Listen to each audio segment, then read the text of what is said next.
Grand Rising, everyone. Thanks for tuning back in once again to the Queen Shakur TV show, and also to those of you tuned in on Authentic Black Goddess TV. I'm your host, Queen Shakur, and this is your morning wake-up call. So as you're coming in, please feel free to go ahead and subscribe to the channel if you haven't done so already, or the channels. All right, if you enjoy the commentary, don't forget to click the notification bell and click the word all so you're notified each time the Queen Goddess goes live. All right. Don't forget you can also follow me on Instagram at Queen Shakur, and you can follow the Queen Shakur fan page, and you can follow me on Twitter at DGoddess27. All right. Hello, Desmond, Jay, Lynn, Dark Skin Brother, Just Biz, Emperor Rex, Nita's in Mike's World, Howard, Judah Queen, Christine is in the house. All right. Okay, Eileen. Thank you, beloved. All right, Della, Rashid. Let's get into it. Shout out to everyone in the chat and everyone tuned in. I see you, Just Biz and Emperor Rex. All right, Meek, William, Vetta's daughter. Okay, let's get into it, beloved. And so we had a fiasco yesterday. The audio was acting crazy. So I closed out the broadcast and was supposed to come back. But due to unforeseen circumstances, I didn't come back until I think it was midnight. Either it was midnight or almost. All right. Hey, Black women, stand up. Okay, so let's get into it. So now there has been a lot of shootings going on, as I've been telling you all. And so now they're saying that in Chicago, there was 44 people shot, 6 of them fatally. The most violent weekend of the year, they say. And so at least 6 people were killed and 38 others were wounded in weekend shootings across Chicago. This is the most violent weekend of the year so far. 2 of the victims were under the age of 18. Now, in the first shooting of the weekend, there was a 22-year-old man who was standing at the 2800 block of South Central Park in Little Village around 5:34 p.m. on Friday, when an unknown man exited a vehicle and just started firing and shot at the victim. Now, the victim suffered 1 gunshot wound to the left buttock. The offender then entered his vehicle and fled eastbound from the location. The victim was transported by the fire department to Mount Sinai Hospital and was said to be in stable condition. Now, a man was also shot during an incident with police Friday evening in the Pullman neighborhood. Police say that around 5:38 p.m., officers responded to a disturbance of a man with a gun in the 1100 block of South Langley, where officers encountered an armed offender. The offender pointed the gun at the officers, at which time the officers discharged their weapons, striking him, and then they immediately rendered life-saving first aid. So the offender was then transported to the hospital. Honey, so it's just numerous of shootings. I can go down the list.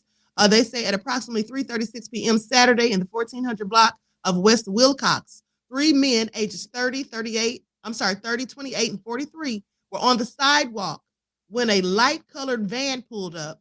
An unknown offender inside the vehicle produced a firearm and fired shots at the victims. Now, the 30-year-old suffered a gunshot wound to the buttocks and was transported to West Suburban Hospital in good condition. I'm not trying to be funny, but why is there 2 people in this story both shot in the butts? Can anybody make that make sense? And if you all remember, the ones of you who caught the live last night, the lady went into the urinal and just randomly stabbed some man in the butt that she didn't even know. What is going on, honey? Clearly crazy. Okay, so anyway, he was transported to West Suburban Hospital in good condition. Now, the 28-year-old victim suffered a gunshot wound to the right shoulder and the right arm and was transported to another hospital.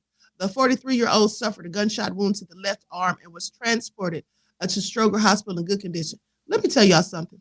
All these shootings and all this foolishness, yes, in Melanin We Trust says venom. Sounds like it, honey. It's clearly crazy.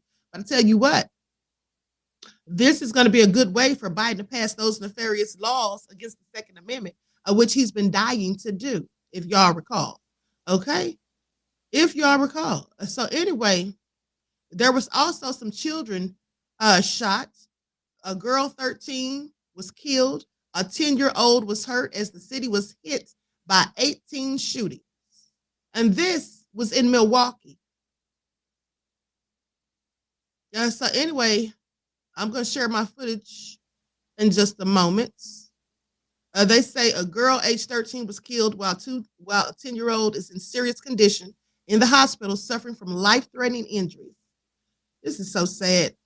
Meanwhile, an 18-year-old man suffered non-life-threatening injuries after being shot. The victims have not been identified and the motives behind the shootings are unknown. Coroners are expected to conduct an autopsy on the teen's body. It's all so crazy. I'm going to share my screen so you all can see this. Likes up, everyone. Please like and share. Subscribe to the channels if you haven't done so. Thank you in advance.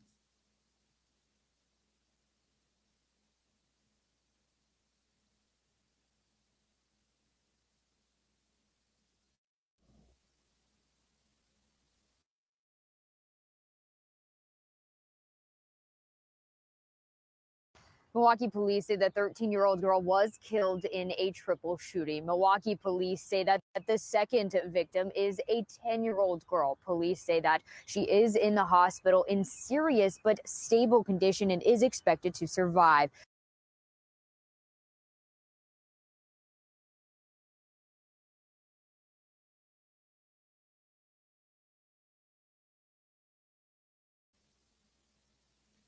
So, hey, Jay Parrish. Black and Silver said, yeah, what is it about the butt? These are young people doing this silly stuff. Right. I mean, who does that, right? Oh, so crazy, honey. I do not know what is going on with some people. Okay, now, listen to this. Now, I thought this was crazy because here's the thing about Florida. We know Florida is nefarious. Yes, they absolutely are. But there was a person who was shot. Hold on. Let me get this up. There was a motorist who was shot, okay? And they didn't press any charges against the person who did it because they said that person was standing their ground. All right, so let's talk about it.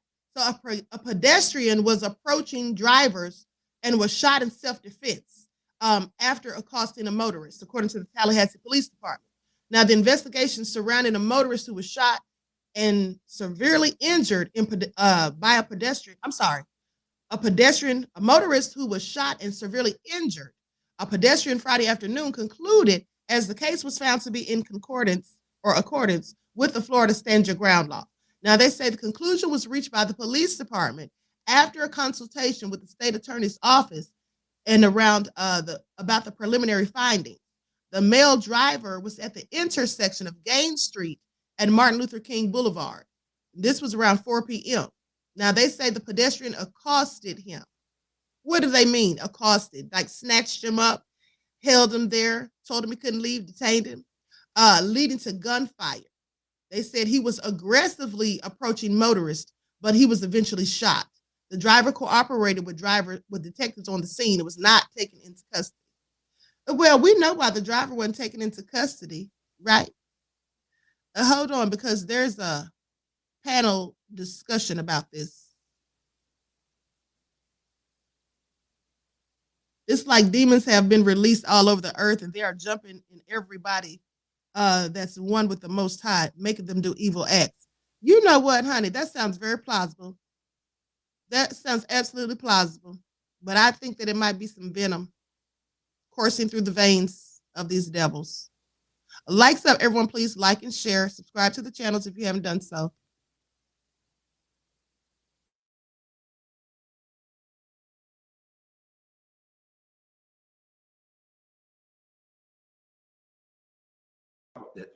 That stand your ground was maybe a necessary law. Mm-hmm. Now, stand your ground evolved from a law where somebody broke into your house. Right, the castle doctrine. As long as you kept them in your house, then you could shoot them and you're defending yourself. Mm-hmm. But if you were outside, then you had to step back. Retreat. Yes. Yes. So it always appeared to me that the law was put in place really to protect those mostly that if you looked at statistics, it probably wasn't a factor. So, you know, mm-hmm. And then to go back to the legal system, the legal system has always kind of been tied to make life tougher for blacks in America. We went in the 90s when you had laws that were different. If you had crack cocaine versus powder cocaine, right. We go back to, we fought separate but equal. Brown versus Board came out of fighting separate but equal, which was actually made law and legal in 1896 by the Supreme Court. Mm-hmm. So I've seen things written, it was the law, but was it right? Was it moral? So we're constantly fighting these laws. We had a Voting Rights Act from 1965, and it appears that they're constantly cutting back on that. And as we look at all these restricted voting laws coming into place, the party or the side that are putting it in, they say, well, we want to make our voting process more secure. And was it ever unsecure? So, you have more people that are voting now. So, we want to change the political narrative.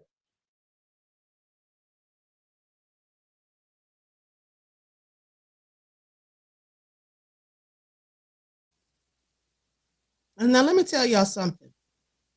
The man who shot that person and killed them, that man is a white man. Okay, that was a white person. They killed a black person. And at the end of the day, they are not going to press charges because they say that the man was aggressively approaching the vehicle. Now, I don't know if that's true or not because I wasn't there. But what I do know is this. In the state of Florida and other states, but specifically in Florida, do you all notice how the stand your ground law is only used for white folk? Y'all notice that? Do you remember the incident a few years ago when the black man was got into it with the white man at I think it was a gas station or like a little convenience store, because the white man was being very aggressive and hostile towards the man's wife or girlfriend. And so the man came out of the store, confronted him, and he shoved him down. He fell to the ground. When the black man turned around to walk off, the white man pulled out a gun and shot him in the back and killed him.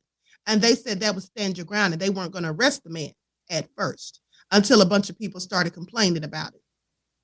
And then you may also remember the case of the black woman who fired a warning shot at her estranged husband who had been abusing her.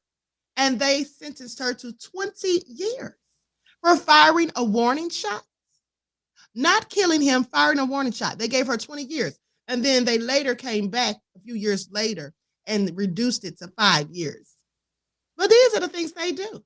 But when a white person uses, violence or uses a gun or whatever, even if they don't necessarily have to, they get to holler, stand your ground. So just like he said, the guy from the NAACP, that law was absolutely not meant for black folks. Okay? It was absolutely not. It was to protect white folk and to allow them to kill with impunity. And that's just what it is. All right, so they can miss me with it.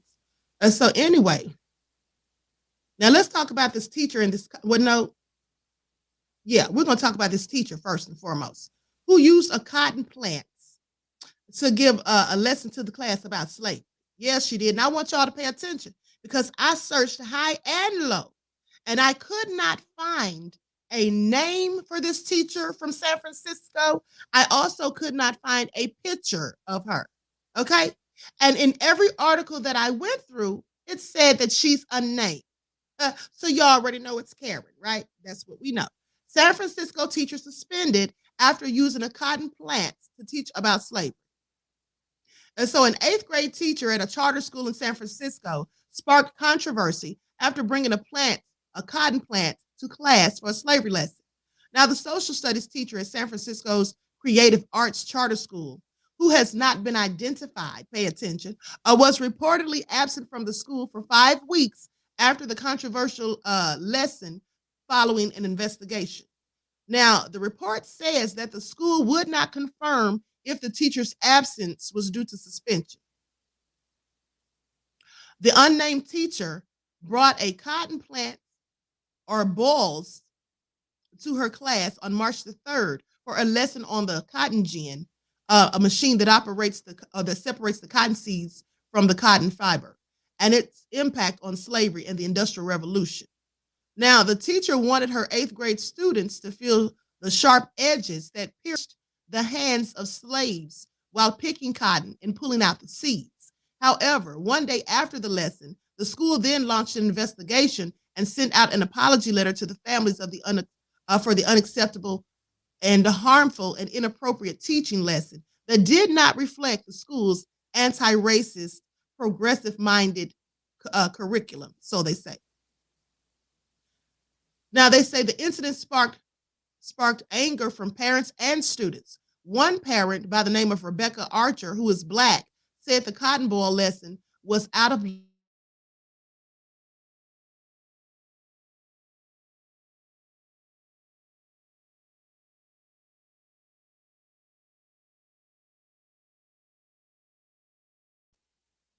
I don't know what happened. Did that just freeze up? I don't know what's going on, honey. Pay attention. Okay, so hopefully it'll be all right. Yes, we know how ScrewTube gets down, honey. As soon as I start talking about cotton and slavery, pay attention. But so anyway, goes on to say, there are people who think the lesson plan promotes empathy. And she goes on to say, I've heard that and understand that. But there are a lot of people who don't understand why it's hurtful as well as offensive. This is what the parents said. Okay, she believes putting raw cotton in children's hands can evoke so many deeply hurtful things about this country. And I want y'all to pay attention, because here's the thing. They always seem to think that it's okay when they do these type of things. But yet, it's okay for them to make Black children feel less than, humiliated, embarrassed, and all that. But they don't want the little Caucasian kids to feel that way. And that's why they don't want critical race theory being taught anywhere ever, not even discussed. And so anyway, prior to spring break, she said, I taught a tactical lesson involving raw cotton in an effort to get the students to understand the difficulty of manually processing cotton prior to the invention of Eli Whitney's cotton gin, she says. Now, while the lesson was sourced from reliable sources, after conferring with the administration and hearing many of the students' reflections, I realized that this lesson is not culturally responsive and that had the potential cause for harm. This is what the teacher said, mind you.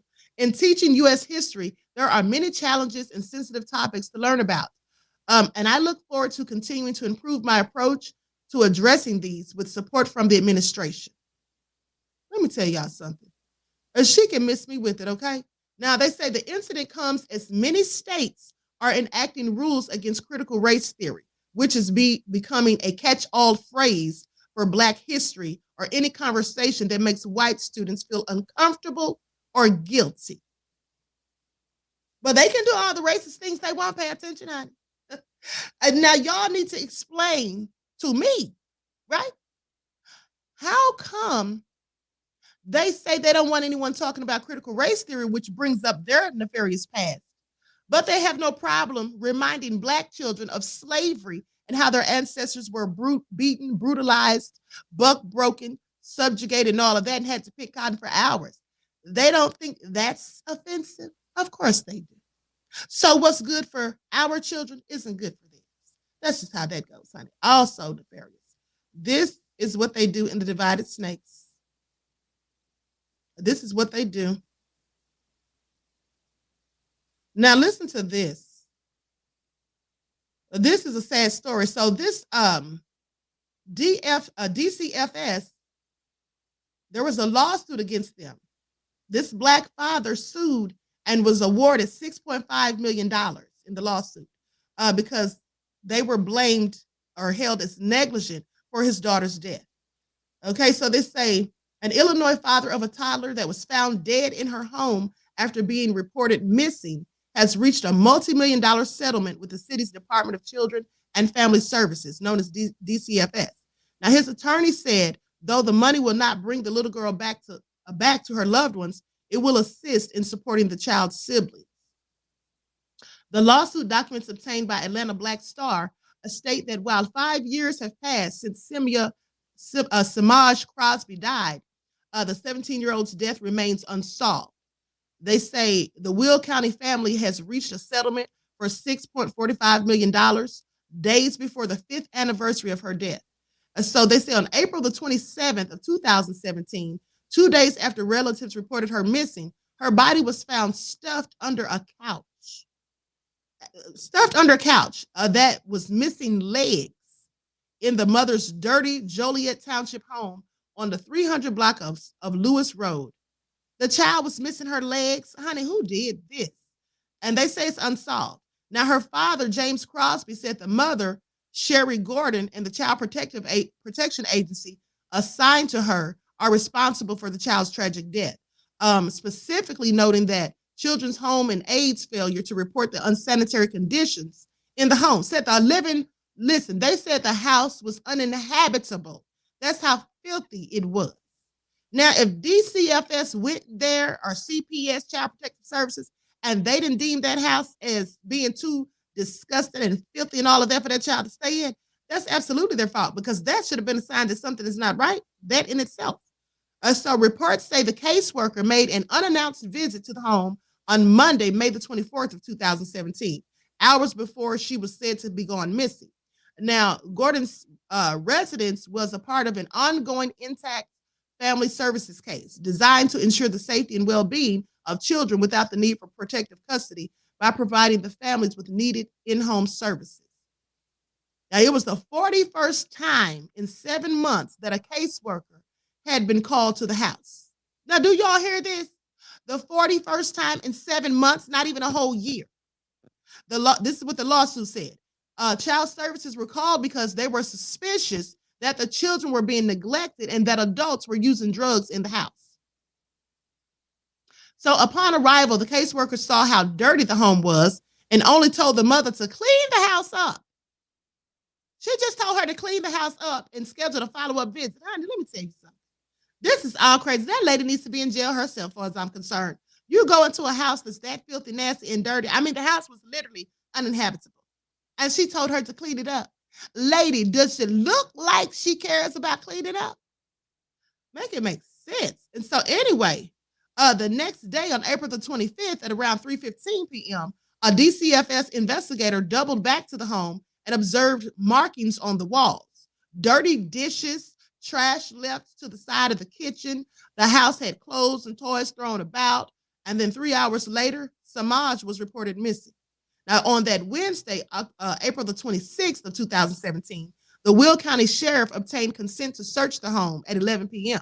The Sheriff's Department donned hazmat suits when searching the home. That's how dirty and nasty the house was, honey. They had to put on whole hazmat suits. Pay attention. Now, they had to put on hazmat suits when searching due to the filthy, unsafe, and unsanitary conditions. The child was found and pronounced dead at 1:27 in the morning. She was under the couch. So police who found the girl called her death a homicide by smothering, according to the Will County Coroner's Office, and they ruled Crosby's death as being homicide caused by asphyxia. But a full autopsy report has not been released, and the case is still considered ongoing by the Will County Sheriff's Office. The county, shortly after the death, condemned the property. They had to literally condemn it. Okay, nobody can live there. That's why I say uninhabitable. All right, calling it uninhabitable and releasing photos, disturbingly photos of the filthy interior.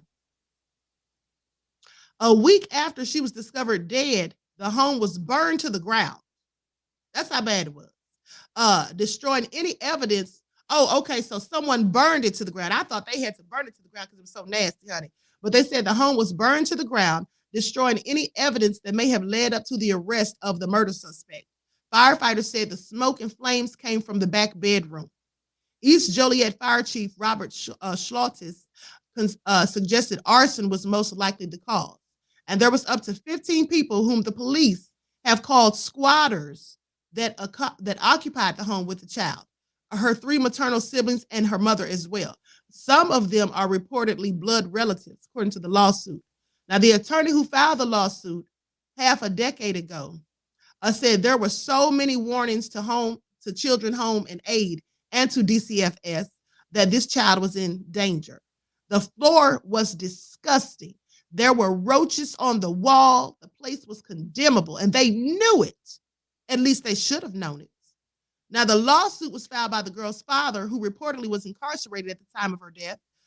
He accused Children's Home and Aid, a contractor of the Department of Children and Family Services, of failing to protect Samaj by removing her from her mother's custody, despite visiting the home and finding the one-year-old living in squalor conditions. Now, they announced in the statement, the settlement in the statement was announced, and it was chronicled 5 years of litigation and personal suffering by the family. He wrote that, "I am happy to announce that we have settled the case for $6,450,000. No amount of money can possibly bring back Samaj, but we hope that organizations such as Children's Home and Aid, as well as other contractors with the Illinois Department of Children and Family Services, will abide by their contractual obligations to provide the best possible care for these children." Oh, so nefarious, honey. That is so sad. So very sad. So anyway, honey, that house had to have been a whole mess. But hold on. I'm going to share this video and see if they show that filthy residence. Okay. Likes up, everyone, please like it. Yes, it is sickening, honey. All right. Just ridiculous. Everyone, please get the likes up. Please like and share. Subscribe to the channels if you haven't done so. Thank you in advance.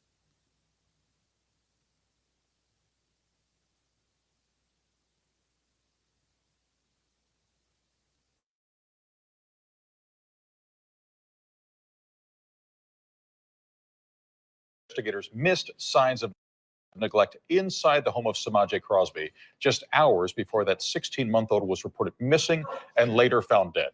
That Joliet Township home has since been condemned. Eyewitness News reporter John Garcia here with the story. John.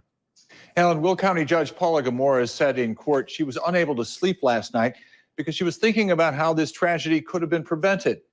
Meantime, the head of the Department of Children and Family Services told a Senate hearing in Springfield today that he believes the agency followed proper procedures by leaving Samaje and her siblings in the home with their mother.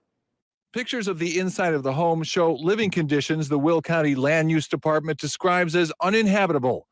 After an extensive search outside the home, authorities found 16-month-old Samaje Crosby's body under a couch inside the home. Hours before her disappearance, investigators associated with the Department of Children and Family Services had been in the home, following up on an investigation of alleged child neglect. A Will County judge is questioning why the agency failed to remove the children from the home after seeing those conditions. I can't say what they knew or what they didn't know or what they saw in the moment. It happens, but unfortunately, children are abused. Danielle Butt's agency works with hundreds of abused children in the south suburbs, helping them get services.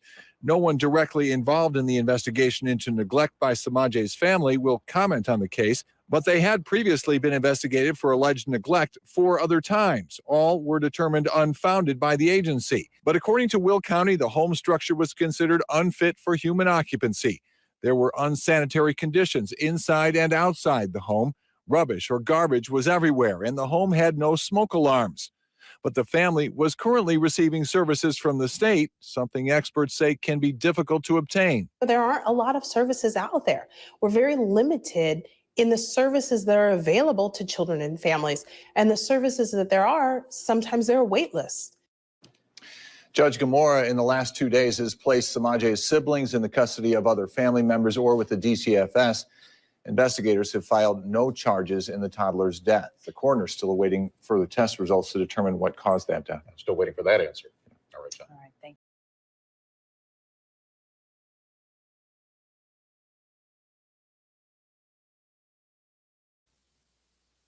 Now, that was absolutely disgusting. First of all, let me tell you something. That lady can sit there and give all these excuses that she wants to give and say, sometimes children are abused and this, that, and the third, and she doesn't know what they saw or didn't saw. Well, I know what they saw.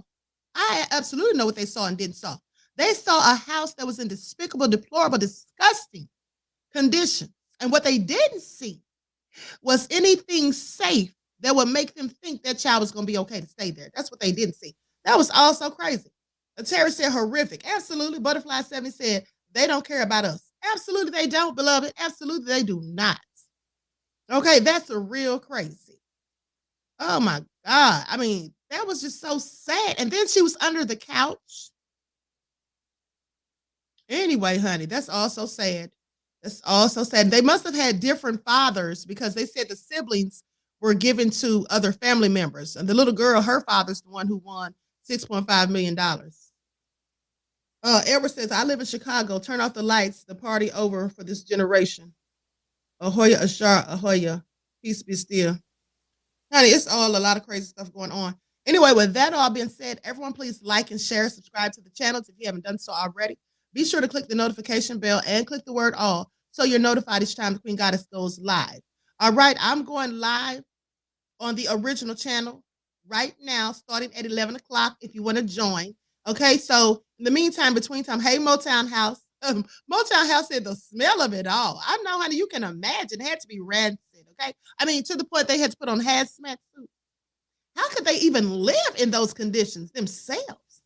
It's also crazy, honey. I don't understand some people, but they did say they were on drugs. I mean, drugs make you do all that? Please.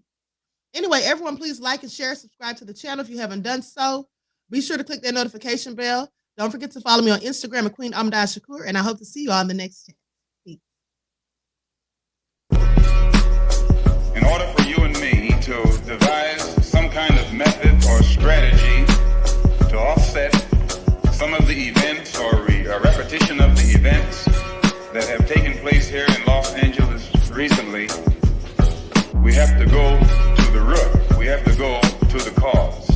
Dealing with the condition itself is not enough. Dear Mr. Massa, I'm just trying to mind my own business. What's the matter? It's just another day, another black king captured. I'm about to lose my brain, stuck inside this ghetto rapture. I got a lot of smoke. If you want it, you can have it. They want a hat trick, but this is black girl magic. Ain't talking about the kind that'll make you disappear, but I'm talking about the power of the melanin within. Ain't looking for trouble, but I'ma say this one time. I put two dukes up if you try to touch mine. We still want justice for Samir and Trayvon. You say you don't see color, but racism ain't blind. They targeting little kids whose skin look just like mine. So I'm paranoid, it's a war zone outside. And I'm a black queen, so if you ask me to step out of my car, you gon' have to snatch me. Cause I ain't going no damn well. Had to spend my whole life living unfair.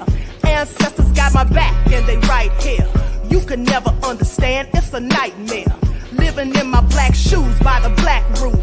You can keep your handshake, I don't dap coon. The white man to go nuts if he cash you. But you all on his side like a damn fool. Make it make sense. We are oppressed. Queen. We are exploited.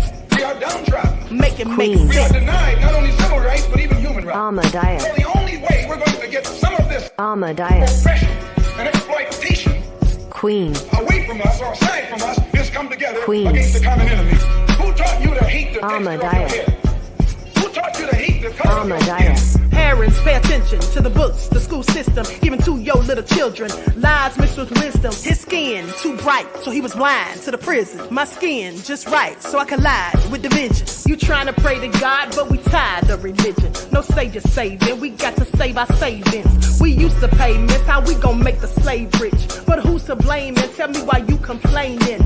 We need a team effort just to rule the nation. Like a bad relationship, missing communication. We missing moderation. They're trying to get a poison to my population.